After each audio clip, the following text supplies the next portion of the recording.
Excellent début de semaine et bienvenue au 19h30 de Congo 26 Télévision. Voici les grands titres de cette édition du lundi 22 décembre 2025. À Goma, les tensions montent d'un cran. Les terroristes imposent une manifestation dans une approche de plus en plus agressive.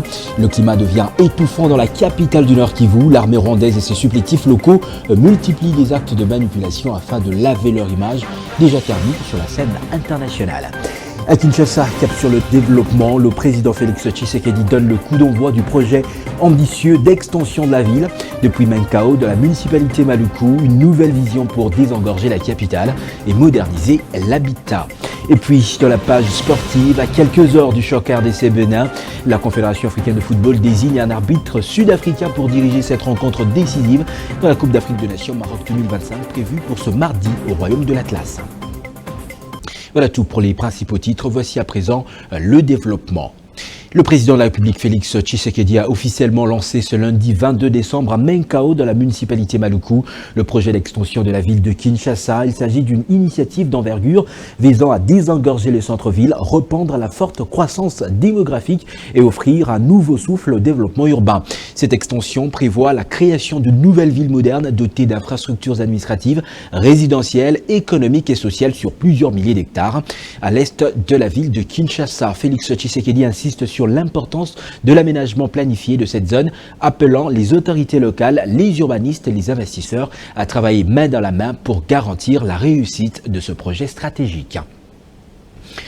Face à la persistance de l'insécurité dans l'Est de la République démocratique du Congo, le président Félix-Antoine Tshisekedi Tshilombo a une nouvelle fois élevé la voix dimanche 21 décembre 2025 lors d'un sommet de la CIRGL tenu en visioconférence, rejetant avec fermeté les allégations de retrait de troupes rwandaises et leurs supplétifs de la FCM 23 à Uvira. Le chef de l'État congolais a exigé le retrait total, effectif et sans équivoque des forces rwandaises de l'ensemble du territoire national. Jemima Bitota Kaboué. Ce sommet ad hoc de la CIRGL, tenu en visioconférence, a été le théâtre d'une prise de position sans détour du président congolais Félix Tshisekedi. Lors de son intervention, il a voulu rappeler une vérité souvent oubliée dans les discours diplomatiques. La paix ne peut être bâtie sur des illusions. En dénonçant les allégations de retrait de troupes rwandaises et leurs alliés du M23 à Uvira, Tshisekedi s'attaque à l'un des nœuds du conflit, le double langage. Alors que certains partenaires s'empressent de saluer les avancées apparentes, le chef de l'État congolais insiste sur la nécessité de preuves tangibles sur le terrain. Pour lui, tant que les forces régulières congolaises ne prendront pas le contrôle total des zones affectées, aucun retrait ne peut être qualifié de réel. Cette exigence n'est pas simplement une position politique, elle traduit le désespoir d'une population meurtrie depuis trop longtemps. L'Est de la République démocratique du Congo vit au rythme de la peur, des déplacements et des violations répétées des droits humains.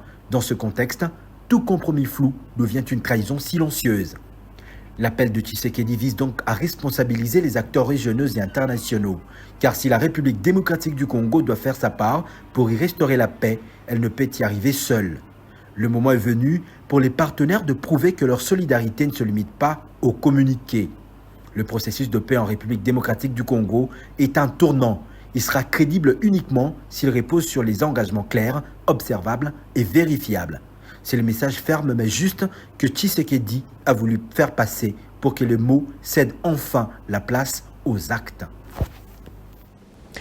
Un communiqué faussement attribué à une structure se réclamant de la société civile a appelé, ce lundi 22 décembre, la population de Goma à participer à un meeting de soutien aux terroristes rwandais et supplétifs avec pour objectif s'opposer à tout retrait de la ville d'Uvira. Il s'agit d'une manipulation visant à instrumentaliser la population au profit de l'agenda de l'agresseur. Dès les premières heures de la matinée, la ville volcanique a été contrainte à l'arrêt, boutiques fermées, marchés paralysés, transports en commun quasi inexistants. Goma s'est réveillé dans une atmosphère de peur et des contraintes. Rien de spontané, cette psychose est dictée par la crainte de représailles plutôt que par une adhésion volontaire. De nombreux habitants ont préféré rester cloîtrés chez eux, observant la situation à distance, conscients des risques liés à toute prise de position contraire. Ceux qui n'ont pas répondu à cette manipulation ont été sérieusement torturés, comme nous les montrent ces images. Plusieurs voies publiques à Kinshasa subissent une modernisation, mais le manque d'entretien est un véritable défi. C'est le cas dans la municipalité de Lingouala, au niveau de Mouchi, où un collecteur censé évacuer ses eaux usées est complètement bouché par des déchets aux conséquences environnementales et sanitaires déplorables. Les riverains lancent un cri de détresse. Jemima Bitotakabe nous en parle. Ce caniveau entièrement bouché est l'une des 2 canalisations internes construites à Lingouala pour évacuer des eaux de pluie. Jamais curé, il est bombé des immondices, un reflet de l'épineux dossier non seulement d'insalubrité dans cette municipalité, mais aussi et surtout d'un abandon prolongé par les autorités compétentes. Première victime, la population qui s'enfonce dans un quotidien rythmé par des odeurs nauséabondes, les moustiques, le risque permanent d'inondation lance incessamment des appels à l'action sans succès. Non, problème, et où mêle vraiment, et où mêle ma casse, si on a bien, au monde que maï est dérouté, puisque en réalité, ils allaient qui et les cas par terre, mais si on a bien, au monde que maï est dérouté, comme il y a les colo. Donc s'il y a la pluie, en tout cas, tozaka inondé na maï et risquera même côté la biso tina banda. Caniveau oyo e bandi banda na kabinda, e bandi depuis kuna na kabinda ndezui débit nango tu au niveau ya awa boye pembeni ya kobima na croisement ya Nyangwe, donc e bouché kaka à peu près na lobeko bouché à peu près 20 mètres nde ya bouchement ezali parce que ce ba débouché ka awa en tout cas mayo ekoleka nango proprement ekoleka nango kitoko makasi tokozala vraiment très à l'aise. Ce constant alarmant est un cri de détresse qui exige solution pour la dignité des Kinois résidant à Lingouala.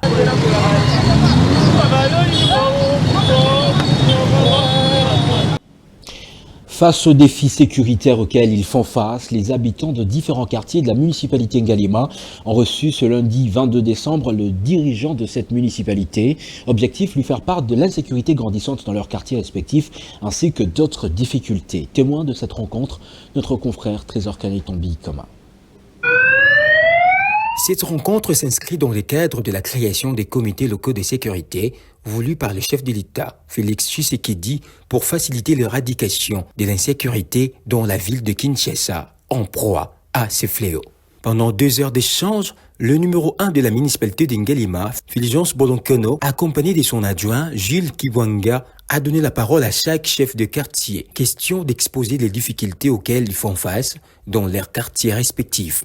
3 points essentiels à retenir dans leur speech: l'insécurité grandissante, les bavures policières et la salubrité. Dans son allocution, le bourgmestre de la municipalité d'Ngalima a rappelé au numéro 1 de ces différents quartiers et chefs de rue le rôle qu'ils doivent jouer dans l'exercice de leurs fonctions.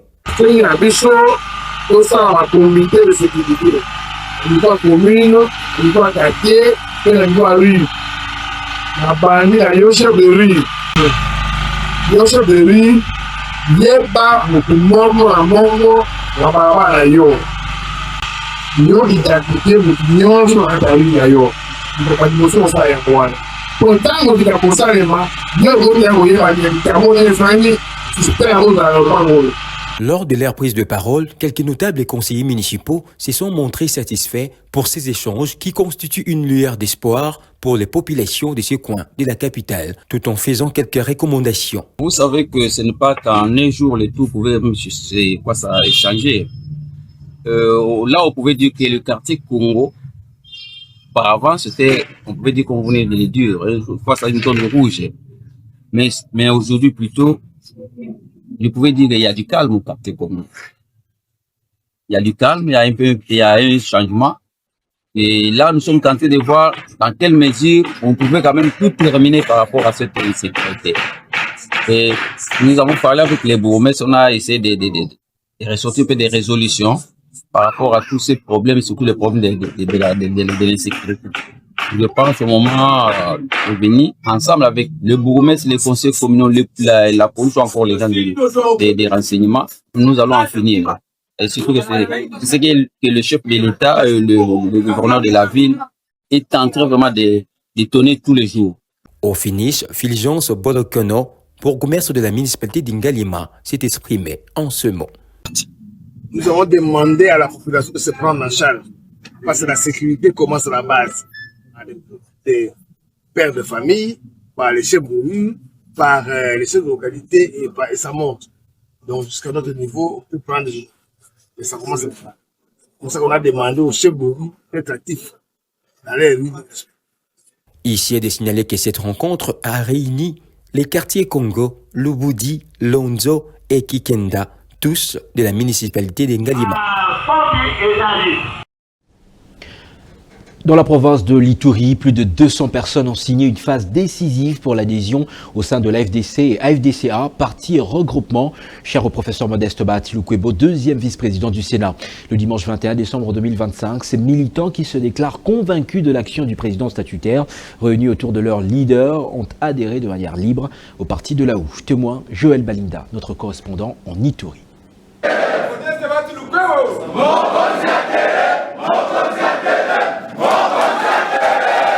C'est une phase décisive entamée par le cadre de l'Alliance des forces démocratiques et alliées AFDC-A en Ituri. Ce dimanche, 21 décembre 2025, plus de 200 personnes ont pris officiellement leur adhésion, signe de leur soutien indéfectible à l'homme du terrain, affectueusement appelé par ses militants, honorable Bahati Lukwebo.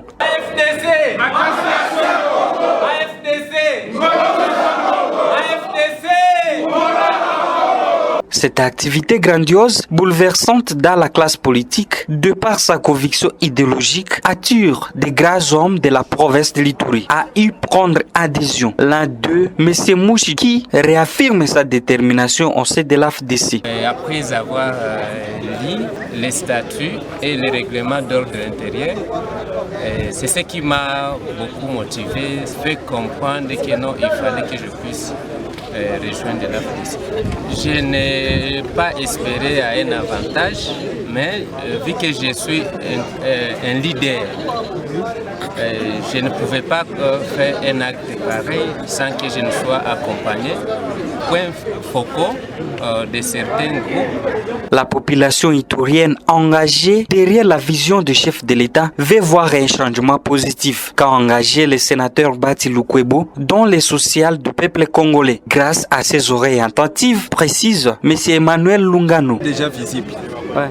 Voyez-vous les 200 personnes que nous avons mobilisées à travers M. John, n'est-ce pas? Ouais. Lorsque je suis arrivé ici, j'ai trouvé qu'il fallait parler toujours de l'AFDC. Ouais. J'ai commencé directement le travail. Ce que vous voyez ici, c'est le fruit des 5 mois, n'est-ce pas? Les 5 mois que je viens de faire ici, c'est le fruit aujourd'hui. Je pense l'année prochaine que nous commençons ici, si je serai encore ici en Ituri, vous verrez la différence. Nous allons mobiliser tout Ituri derrière l'AFDC. L'agent national de l'AFDC, il est parmi les meilleurs présidents des partis politiques qui cherchent de l'emploi pour les membres de son parti. Je pense qu'ils doivent patienter parce que les paniers circulent encore. Notons que cette activité liée à l'adhésion massive va s'étendre sur l'ensemble des 5 territoires de la province de l'Ituri, a fait entendre le représentant du président fédéral AFDC Ituri, honorable Sami Djakonga. Au chapitre des sports, en football, vous le savez, les Léopards de la République démocratique du Congo entrent en lice ce mardi 23 décembre 2025 pour le compte de leur première rencontre dans le groupe D de la 35e édition de la Coupe d'Afrique des Nations face aux Guépards du Bénin. Une rencontre qui sera dirigée par l'arbitre sud-africain Mbangil Tom, désigné par la CAF, là en image.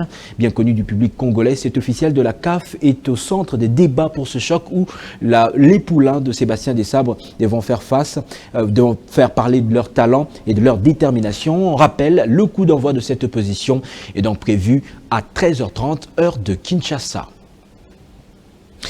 Restons avec la Coupe d'Afrique des Nations Maroc 2025. La fête du football africain est lancée. C'était hier, dimanche 21 décembre 2025, dans la soirée, que la cérémonie d'ouverture de la 35e édition de la Coupe d'Afrique des Nations s'est déroulée au Prince Moulay Abdellah Stadium de Rabat, devant plus de 60 000 spectateurs.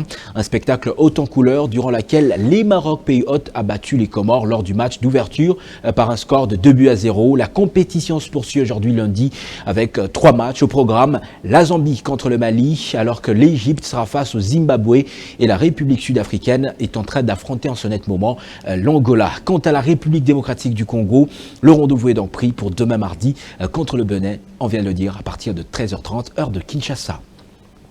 C'est par cette information de sport que s'achève cette livraison. Je vous rappelle ces grandes lignes. À Goma, les tensions montent d'un cran. Les terroristes imposent une manifestation dans une approche de plus en plus agressive. Le climat devient étouffant dans la capitale du Nord Kivu. L'armée rwandaise et ses supplétifs locaux multiplient les actes de manipulation afin de laver leur image déjà ternie sur la scène internationale. À Kinshasa, cap sur le développement, le président Félix-Antoine Tshisekedi Tshilombo donne le coup d'envoi du projet ambitieux d'extension de la ville depuis Menkao dans la municipalité Maloku. Une nouvelle vision pour désengorger la capitale et moderniser l'habitat. Et puis, dans la page sportive, à quelques heures du choc RDC-Bénin, la Confédération africaine de football désigne un arbitre sud-africain pour diriger cette rencontre décisive dans la Coupe d'Afrique des Nations Maroc 2025 prévue ce mardi au Royaume de l'Atlas. Merci de nous avoir suivis. Excellente suite de programmes sur Congo 26 Télévision. Vous le savez, la chaîne de l'unité nationale. Mesdames, Messieurs, meilleurs vœux. Bonsoir.